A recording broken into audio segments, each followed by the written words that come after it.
Assalamualaikum warahmatullahi wabarakatuh. Selamat pagi, selamat siang, dan selamat malam semuanya. Di video ini kita akan membahas tentang muatan listrik dan hukum Coulomb. Ada dua jenis muatan. Yang pertama adalah muatan positif dan yang kedua adalah muatan negatif. Muatan positif ini tandanya adalah tanda tambah dan negatif tanda kurang. Kalau muatan sejenis, misalkan positif sama positif, maka muatan itu akan saling tolak-menolak. Tanda panah ini di muatan positif yang kanan menunjukkan bahwa muatan positif di kanan ini ditolak oleh muatan positif yang kiri. Tanda panah pada muatan positif yang kiri ini yang arahnya ke kiri, ini menunjukkan bahwa muatan positif yang kiri ini ditolak oleh muatan positif yang kanan. Begitu juga kalau muatan negatif bertemu dengan negatif, maka mereka akan saling tolak-menolak. Tetapi kalau mereka berlawanan jenis, positif sama negatif, maka mereka akan saling tarik-menarik.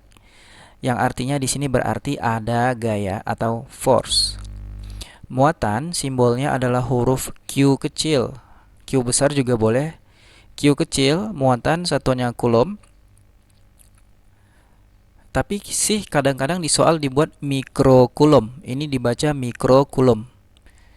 Kalau kita ganti ke Coulomb, maka dia pengalinya adalah 10 pangkat minus 6.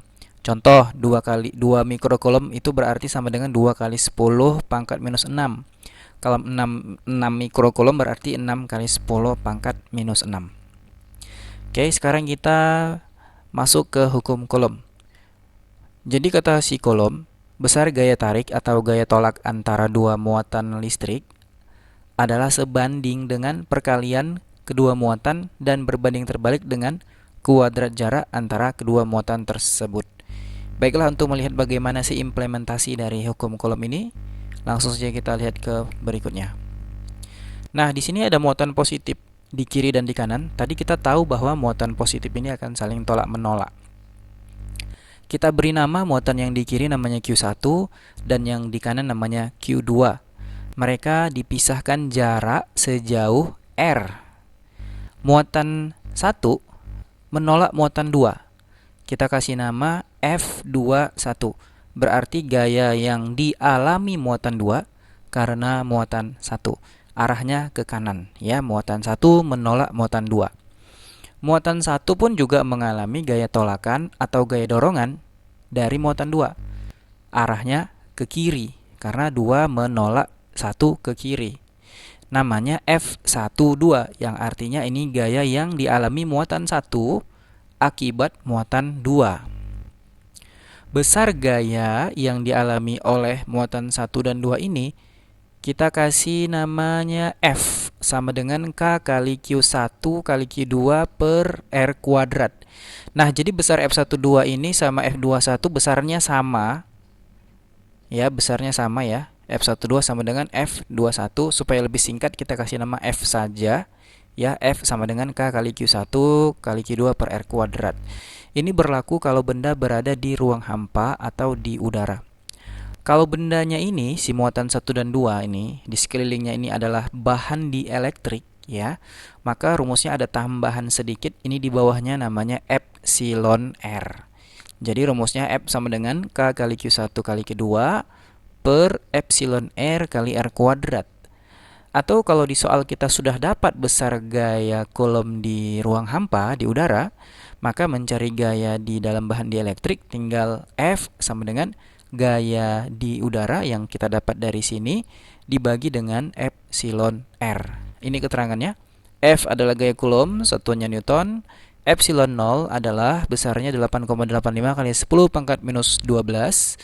Epsilon R yaitu permitivitas relatif atau tetapan dielektrik bahan. Q1, Q2 muatan 1 dan 2 dan R adalah jarak antara muatan, satuannya meter.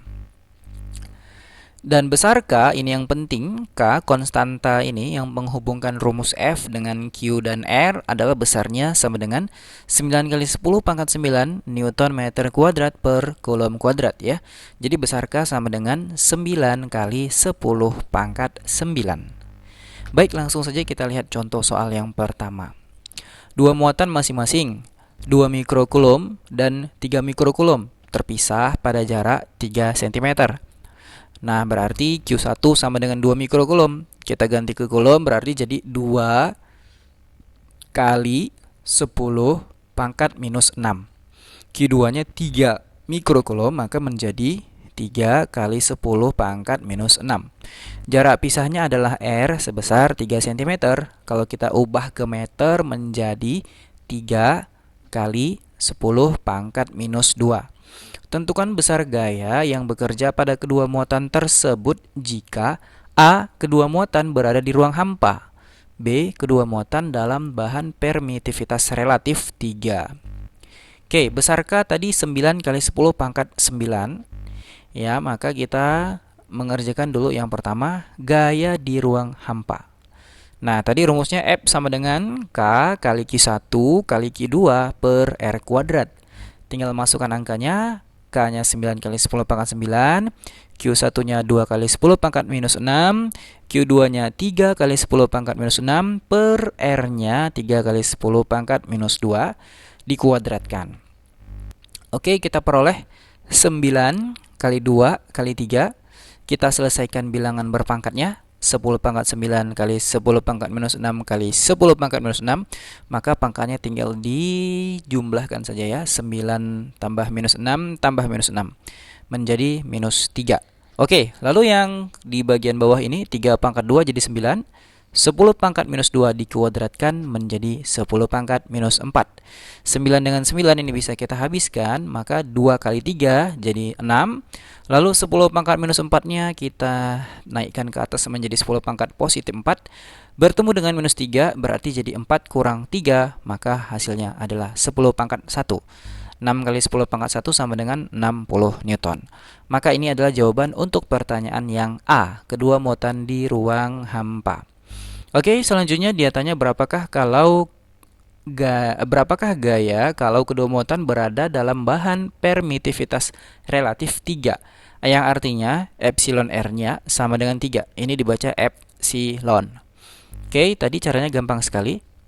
Tinggal F sama dengan besar gaya di ruang hampa dibagi epsilon R. Besar gaya di ruang hampanya sudah kita peroleh ini sebesar 60 Newton. Maka 60 dibagi 3 hasilnya adalah 20 Newton. Oke, baik. Terima kasih. Sampai di sini dulu untuk pembahasan hukum Coulomb.